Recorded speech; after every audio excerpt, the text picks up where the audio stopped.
Class, may I request all to stand for our prayer? Yes, Ethel, can you please lead the prayer? Come in front and lead the prayer. Amen. Alright, thank you so much. So, before you take your seat, please arrange your chairs properly and please pick up some piece of papers. So now, may I ask who is your class secretary? Yes, Tintin.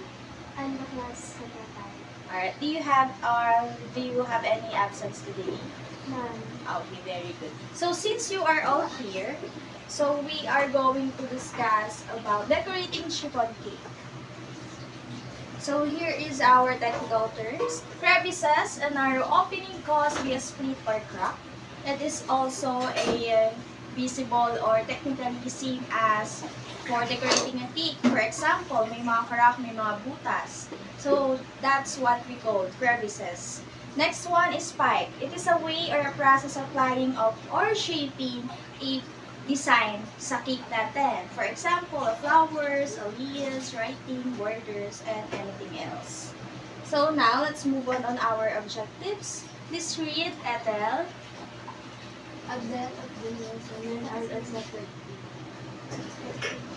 A. Explain the step in decorating chiffon cake. B. Elaborate the step in decorating chiffon cake. Perform the rosette decoration in chiffon cake and observe health and safety protocols. Alright, so expect this class to enumerate and define of what are we going to do in decorating chiffon cake. So now, let's move on what is cake decorating. So cake decorating is an art form that allows makers to showcase their creativity and turn a simple cake into a masterpiece. And decoration is a crucial role in pastry world or in industry. Why? Because cake decorating, imagine you have a canvas in front of you and you are going to create a drawing of how creative individual you are. So that is one of the example of cake decorating or in the simplest way. Do you understand, class? Yeah. Do you have any clarification, violent reaction? None. So now let's move on our ingredients. Our ingredients are whipped cream, frosting, icing, chiffon cake, and also our tools is spatula, rubber wafers, and turntable. So I have here turntable. This is a turntable. Let me side this one. And then this is the spatula.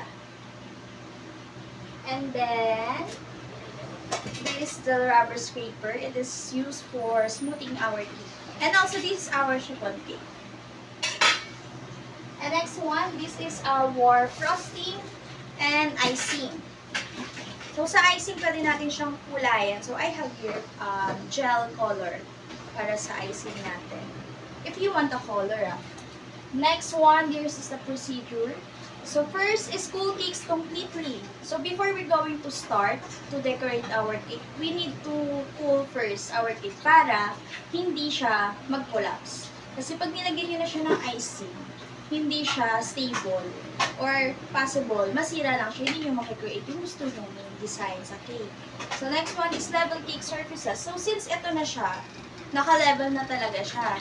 So, yung mga uneven parts or mga uneven na side, especially sa ibabaw, syempre pag nag-bake ka, may pa-circle sa taas, diba? Ika-cut mo yun para pantay siya. So, next one is cramp coating. Cramp coating, ito na siya. Yung para matakpan natin, ma-hide lahat, yung mga crevices. Yung mga, kunyari, ayan, may mga cracks. Pwede pa natin yung ayusin. Pwede pa natin lagyan ng another frosting. Next one, secondary frosting layer. Yun yung pinakamakapal na. Pag sinabi kasi natin cramp coating, ito yung thin layer para mas ma-hide lang siya. Ma-intact lang yung mga crumbs sa cake natin. Pag sinabi naman natin second frosting layer, ito na yung pinaka-foundation. Yung nakikita na ng mga customer. Yung pwede mo nang takpan, pag nasali mo ng isa, takpan mo ng isang down, is that okay na. And next one is piping decoration. So, piping decoration, we are going to have and perform the rosette piping. So, ito yung mga procedure natin. So, let it set to room temperature. Yung sinabi ko kanina. So, let's move on. Skip for that part. So, let's have here the piping rosette. So, I have here an icing. You just need to cut sa pinakadulo niya. Tapos, if gusto niyo ng color, you just put some gel color. But since may ano naman tayo, we just want to perform lang yung pinaka-rosette. Ayan. So, first one, yung paghawak ng piping bag, if kanan kayo, yung pinaka-thumb nyo, eto. Ayan lang siya. And then, etong another hand nyo, isusupport nyo lang siya dito. So, ang magtutulak, yung maglalagay ng pressure, etong thumb. Tapos, eto, hold lang siya. Okay. So, pag mag-perform kayo, lagi naka-side or naka-90 degrees angle siya. Kung yung pinaka-face mo sa cake. Tapos, magpuput ka lang ng a little pressure. Mag-create ka ng star. Pag na-create mo na yung star, pwede kayo lumapit para mas makita nyo. Tapos, i-return nyo lang siya ng circle. Return nyo ng circle. Release. And that's the rosette. Tapos, kung gusto niyo na may color, you just need to add some color. Patanggalin niyo lang siya. Since naka-double siya, it is one of the techniques para hindi masayang yung piping bag natin or yung icing natin. Kunyari, magbe-bake na sila or gusto niyo nang gumawa ng advance ng icing. So, ang gagawin niyo, ilalagay niyo siya dito.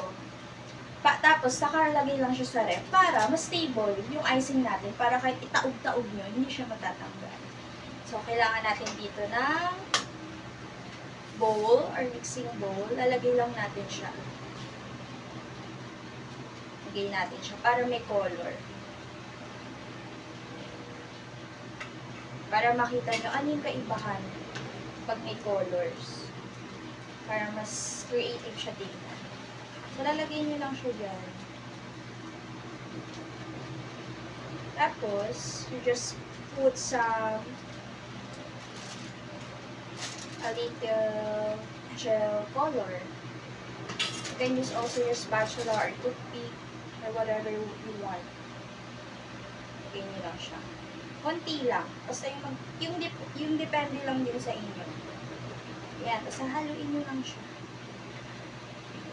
So, since rosette siya, so I have your color pink.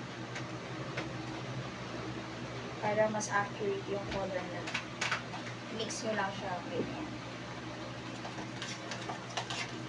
Tapos dapat maganda yung icing nyo para kahit mamix nyo siya ng mag-mix. Magaganda yung pangkalabasan. Tapos after nyan, kuha tayo ng another piping bag.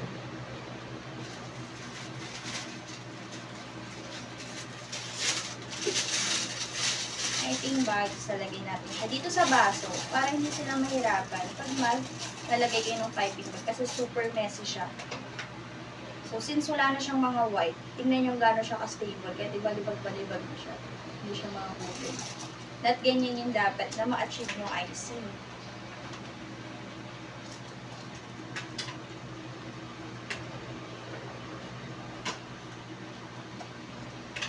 Lalagay niyo na siya sa piping bag. Ano ulit tawag dito? Spatula. Spatula. Patay ka tayo na ako ito.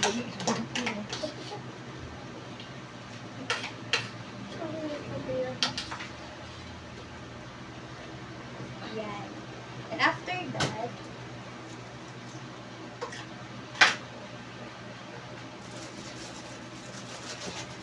seal lang yung una. Depende naman sa inyo gano'ng karaming icing, basta mapapait nyo siya. Cut nyo lang din ulit. And then just put sa isang paper bag na merong piping. This one is 1M.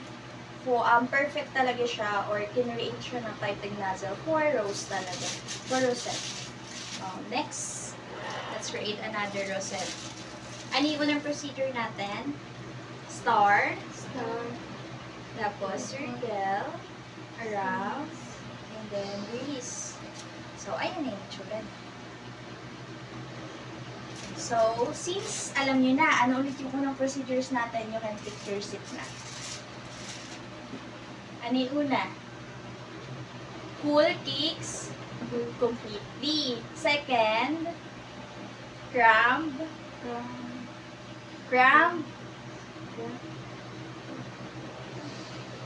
Hindi ala. Cool cakes completely, level cake surfaces, maalis yung uneven na sizes natin or yung pinaka-top ng cake natin. Third one is crumb coating.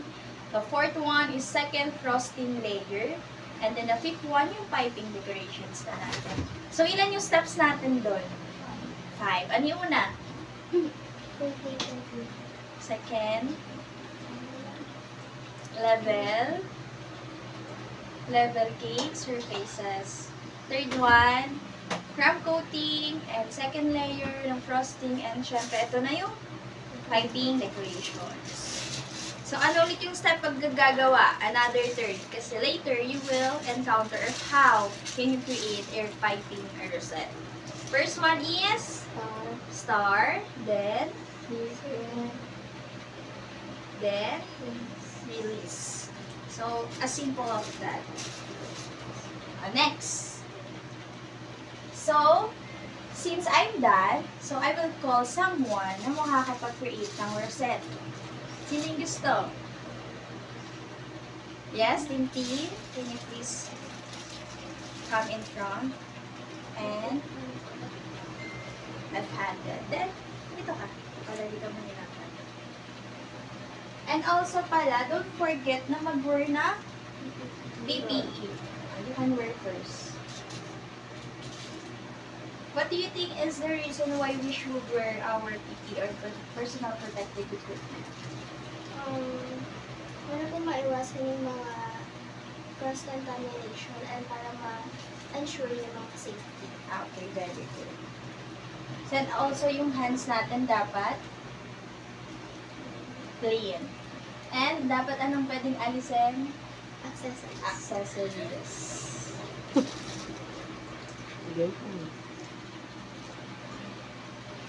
Alright, very good, Christine. So now, we can continue na. So, alisin muna natin yung una kong na-pipe. Alisin natin itong white. Tingnan nyo. Diba, stable siya. Para makapag-create ka ng another rosette. And start na. The first one, you can explain din paano mo siya gagawin. The first one po, kailangan daw kung sa side, and it is for from blue, and star, circle. It's not Alright. perfect.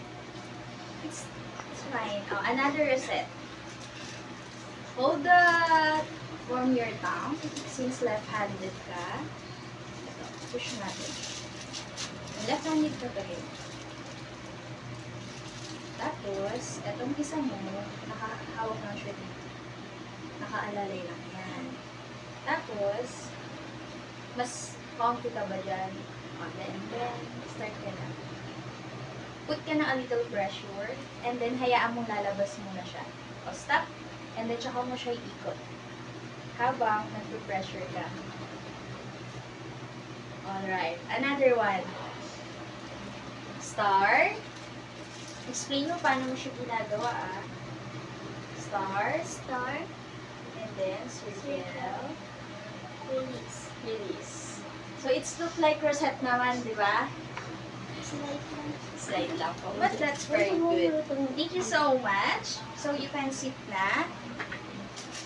So, before you take your seat pala, how's the experience of when you're creating your set? Nakaka-pressure po, pero practice makes perfect. Okay, very good. Because practice is having an improvement naman. There's always a room of improvement.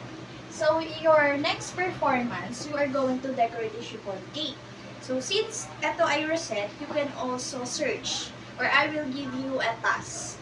If, for example, you're going to create a leaves, writing, kunyari yung happy birthday, ganon. Tapos, Tapos, ang kailangan niyong dalhin is personal protective equipment, especially yung chiffon cake ingredients for frosting. And this will be evaluated for our criteria. And here's is our criteria. Time, 10%, appearance, 20, accuracy, 30, creativity, 30, 40 rather, and total of 100%. So, here, is it important to decorate the cake? Why? Yes. Why is it Na, important? important to para maingganyo yung mga bibili ng cake. Dahil maganda yung Alright. So, since, decoration siya, so specifically, kailangan natin mag-decorate para maengganyo natin yung mga bibili. For example, you need to put yourself as a customer. Bibili ka ba ng cake na hindi ka aya-ayang tignan and then i-present mo siya sa birthday mo? Syempre, hindi. So, kaya tayo nagde-decor ng cake because of we need to sell it. We need to push our creativity as an individual. So, next one is give me 3 decorative ideas. So, you will have this an assignment later. Next one is give the procedure in decorating chiffon cake. So, yan yung dapat yung ma-aral. Then, tomorrow, or in our next meeting, you will have a presentation. So, that's all, class. You may class dismiss. Thank you, class.